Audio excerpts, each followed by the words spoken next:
दादा जिंदा था और दादे की जिंदगी में पोतों की औलादें थी। भरा हुआ पूरा एक, गोया आप कह लीजिए कि शहर 70-80 के करीब। इस तरह का जो मैं आपके सामने एक मिसाल रख रहा हूं, इस तरह की मिसालें यहां मेरे सामने भी बैठी हुई हैं। मैं अपने वालिद को मसलन ले लूं, एक बाप के 5 बेटे, फिर 5 बेटों की शादियां, फिर 5 के 4-4, 5-5 बच्चे, और ये 30-35 अफराद का घराना। एक बच्चा अजीम अख्तर जो आशिक हुसैन के बेटों में से इस तरफ आया, जबकि आशिक के भी भाई हैं, 4-5 भाई हैं, 2-3 बहनें हैं, कोई इस तरफ नहीं। फिर अल्लाह ने मुझे तौफीक दी, अल्हम्दुलिल्लाह, अल्लाह ने चुन लिया, अल्हम्दुलिल्लाह। अल्लाह के फजल से अल्हम्दुलिल्लाह सुम्मा अल्हम्दुलिल्लाह,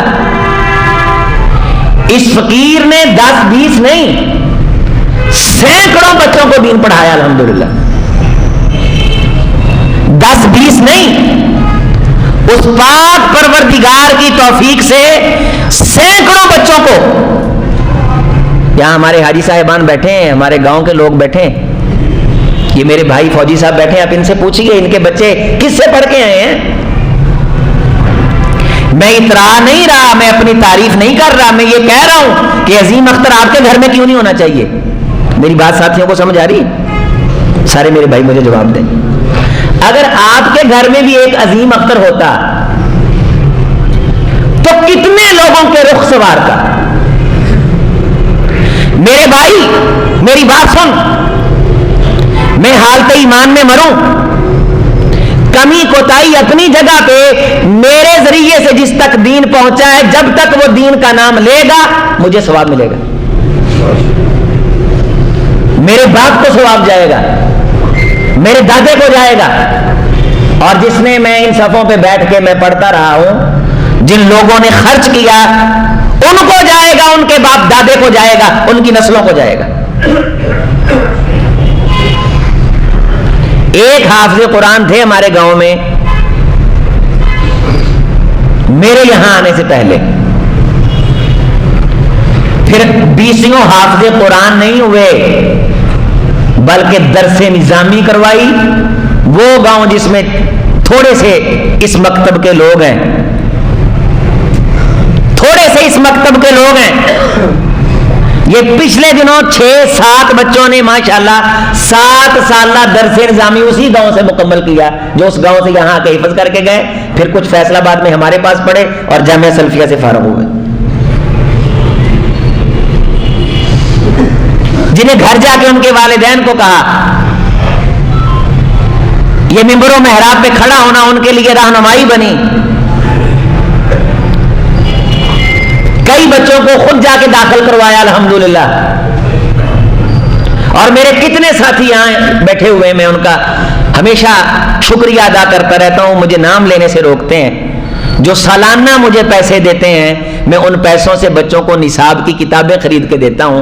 निसाब की किताबें वो होती हैं जो 7 साल बच्चा बगल के नीचे रखता है और उससे पढ़ के अल्लाह का दीन सीखता है।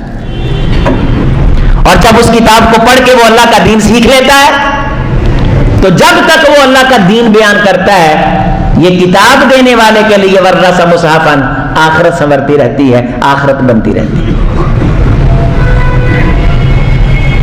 तू रोजाना अपने खानदान के 20 दोस्तों अहबाब को पिज़्ज़े खिलाता है, दाखिला खुल रहा है, मैं तुझे चांस दे रहा हूं, मौका दे रहा हूं, बता रहा हूं, ब्रीफ कर रहा हूं, रहनुमाई कर रहा हूं, इत्तला दे रहा हूं, तवज्जो दे रहा हूं, जमानत दे रहा हूं, तू ये खर्च करने के लिए मेरे साथ राब्ता कर। मैं इंशाल्लाह कोशिश करूंगा कि तेरे खर्च किए को मिनवान उसी तरह लगाऊं। बाज बातें बतानी पड़ जाती है। मेरे भाई खालिद बैठे हुए, एक दिन मैं इनके यहां वैसे गया तो जबरदस्ती इन्होंने मेरी जेब में कुछ पैसे डाले, तो मैंने देखा वो 20,000 था। मैंने इन्हें बतलाया कि मैंने 20,000 की, उस 20,000 की एक सेट मैंने लिया किताब का कुछ लोगों को देने के लिए, वो 27,000 का आया, उसमें मैंने 7 डाला और मैं आपका 20,000 जो आपने मेरी खिदमत के लिए दिया था, उसने कहा आपके लिए दिया था, आपके खाने के लिए दिया था, आपकी मैंने खिदमत की थी। मैंने कहा मैं फिर भी ये हक समझता हूं कि तुझे बतलाऊं कि तेरे पैसे को मैंने बड़ी अच्छी जगह पे लगा दिया है। मैं किताबें खरीद करके फुला फुला जगह पे चाहिए थी, लेके दे के आया। चलो मेरे पास इतनी वसत नहीं कि मैं हर महीने 20,000 की किताबें लेके दूं, इस तरह तो दोस्त मेरे साथ मोहब्बत करते हैं। मैं जो ये समझता हूं, मैं जो आखिरत का दर्स देता हूं, तो मेरे भाई मैं आप खुद तैयारी ना करूं, मैं खुद आखिरत की तरफ तवज्जो ना करूं। हमारा अजीज नौजवान मेरा भाई पिछले से पिछले जुमे यहां मुझे जफी डाल के मिला, नवीद, अल्लाह उसकी मगफरत बख्शिश फरमाए। आप सब साथियों को पता है कि कारी यूनुस साहब के मस्जिद के लेंटर के लिए मैंने अपील की, मैंने आपसे मांगा अल्लाह के लिए। मेरे ये भाई बैठे हैं, सब ने 50 बोरी, उसने कहा,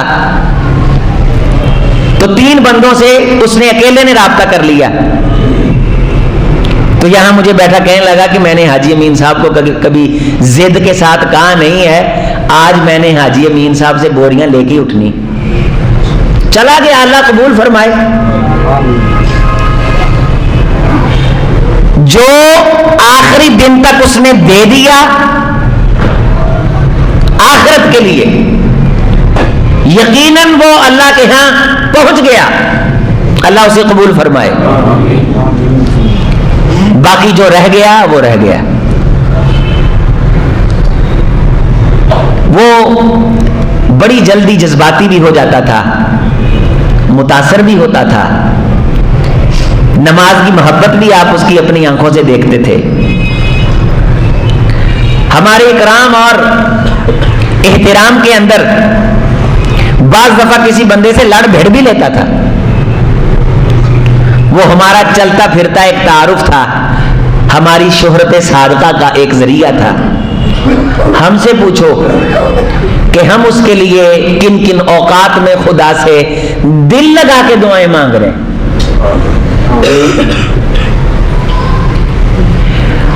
और लफ्जों में अगर मैं नक्शा खींच सकूं तो आपके सामने रखूं कि किस अंदाज से कौन से जुमले खुदा की शान में कह के हम फकीरों की मजलिस में उसके लिए खुदा से बख्शिश और जन्नत का सवाल करते हैं। ये ताल्लुक दीन का ताल्लुक था।